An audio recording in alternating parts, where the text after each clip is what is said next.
Hello friends, Shipra's গার্ডেনের পক্ষ থেকে আমি শিপ্রা আজ আবারও চলে এসেছি একটা গোলাপ গাছের পরিচর্যা নিয়ে। এই পরিচর্যাটা খুবই গুরুত্বপূর্ণ, যেটা হলো অনেক বন্ধুদের প্রশ্ন ছিল যে দিদি মার্চ মাস কিন্তু প্রচণ্ড পরিমাণে তাপপ্রবাহ চলছিল, কিন্তু আমরা রিপোর্টিং করে উঠতে পারিনি। তাই এই সময় কি রিপোর্টিং আবার শুরু করে দেবো? হ্যাঁ, অবশ্যই শুরু করে দেবেন। কারণ কেন, অনেক জায়গাতে বেশ ভারী বৃষ্টি হয়েছে, শিলাবৃষ্টি হয়েছে, ঝড় হয়েছে, কালবৈশাখী হয়েছে।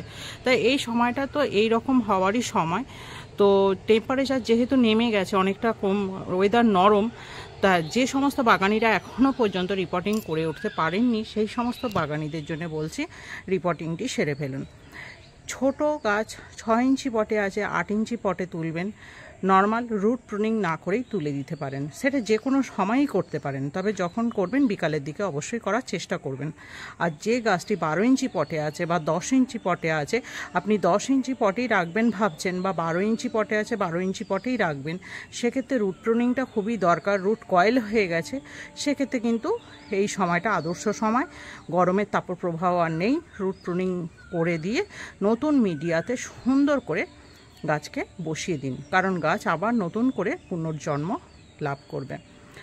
কালবৈশাখী ঝড়ে বেশ কিছু জায়গায় গাছের ব্যাসাল ভেঙে গেছে, উল্টে পড়ে গেছে, টব ভেঙে গেছে, এবং তার সাথে শিলাবৃষ্টিতে বাগান ক্ষতবিক্ষত। প্রাকৃতিক বিপর্যয়ের কাছে সকলেই আমরা হার মানতে বাধ্য, কিছু করার নেই।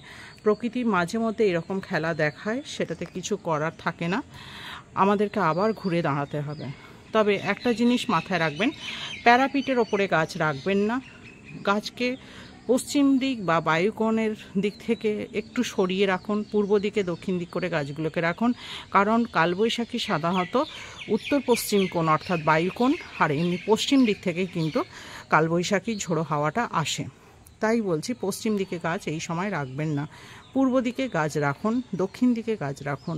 এবং গাছকে প্লাস্টিকের মোটা পাইপ কিংবা বাঁশের সাহায্যে, লাঠির সাহায্যে খুব ভালো করে বেঁধে রাখুন টবগুলোকে। ব্যাসালের জায়গাগুলোকে খুব সুন্দর করে লাঠির সাহায্যে বেঁধে রাখুন, যাতে পরবর্তী পর্যায়ে ব্যাসালগুলো ঝোড়ো হাওয়াতে দোলা খেয়ে ভেঙে না যায়। অবশ্যই আপনার বাগানের গোলাপ গাছটি খুব শখের, অনেক কষ্ট করে যত্ন করে আমরা গোলাপ গাছগুলোকে পরিচর্যা করে সুন্দর করে বড় করে তুলি আগামী দিনে ফুল পাপার আশায় শীতকালে। তা সেগুলোকে রক্ষা করার দায়িত্ব আমাদের। তা সেই জন্যই বলছি বন্ধুরা, খুব সুন্দর করে গাছগুলোকে বেঁধে রাখুন। এরপর রিপোর্টিং না করলে, এই সময় রিপোর্টিংটা তো অবশ্যই দরকার। এই মার্চ মাসের এই যে আবহাওয়াটা নরম হয়ে গেছে, গাছগুলোতে অবশ্যই রিপোর্টিং করবেন।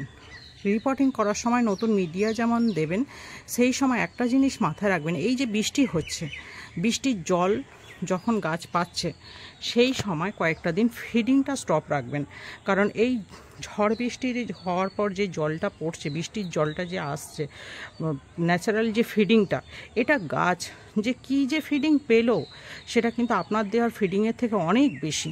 তাই সেই সময় চেষ্টা করুন বৃষ্টির জল বালতি করে কিছুটা ধরে রাখার, এবং পরবর্তী পর্যায়ে সেই বৃষ্টির জলটা পুনরায় গাছকে দেবার।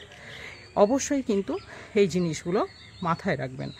দ্বিতীয়ত, কেমিক্যাল ফিডিংয়ে আমরা রুট ট্রিটমেন্ট তো করেই থাকি।